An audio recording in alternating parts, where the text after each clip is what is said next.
Welcome to కోన్సీమా kitchen. ఈరోజు నేను మీకు చూపించబోయే రెసిపీ ఇన్స్టెంట్ లెమన్ జ్యూస్. దీనికి కావలసిన పదార్థాలు: నిమ్మకాయలు, పంచదార. లెమన్ జ్యూస్ 1 గ్లాస్, 3 గ్లాసెస్ పంచదార. మీకు చూపించబోయే గ్లాస్ తోటి నేను 1 గ్లాస్ లెమన్ జ్యూస్, 3 గ్లాసెస్ పంచదార తీసుకున్నాను. చూడండి.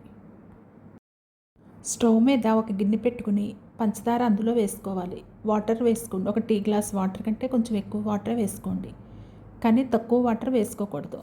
ఎక్కువ ఉన్నా పర్వాలేదు. కానీ పాకం వచ్చే వరకు కలుపుతూ ఉండండి గరిటెతోటి. ఇప్పుడు తీగ పాకం వచ్చింది. ఈ పాకం వచ్చాక స్టవ్ ఆఫ్ చేసి నిమ్మరసం కొంచెం వేసి బాగా కలపండి. కొంచెం నిమ్మరసం వేసి కలపకపోతే పాకం చిక్కబడిపోతుంది, నిమ్మరసం కలవదు. అందుకని కొంచెం యాడ్ చేసి బాగా కలపాలి.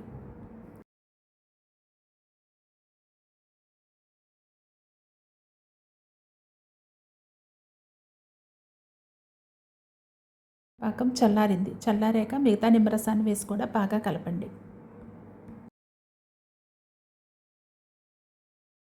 నిమ్మరసం అంతా పాకంలోకి కలిసేలాగా కలపండి.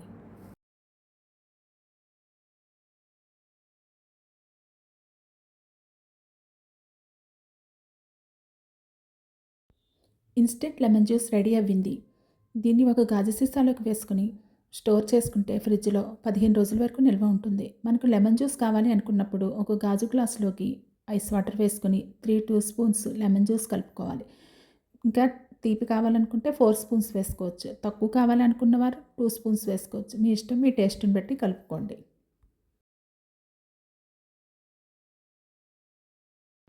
పిల్లలు అప్పుడప్పుడు లెమన్ జ్యూస్ కావాలంటే ఇలా ఇన్స్టెంట్గా తయారు చేసుకుని ఫ్రిడ్జ్లో పెట్టుకుంటే వెంటనే పిల్లలకి కలిపి ఇవ్వవచ్చు మనం. ఇన్స్టెంట్ లెమన్ జ్యూస్ రెడీ అవ్వింది. ఇందులో ఎటువంటి కలర్స్ కానీ ఏమీ కలపలేదు, న్యాచురల్గా చేసింది. మీరు కూడా ట్రై చేసి టేస్ట్ చేసి ఎలా ఉందో చెప్పండి.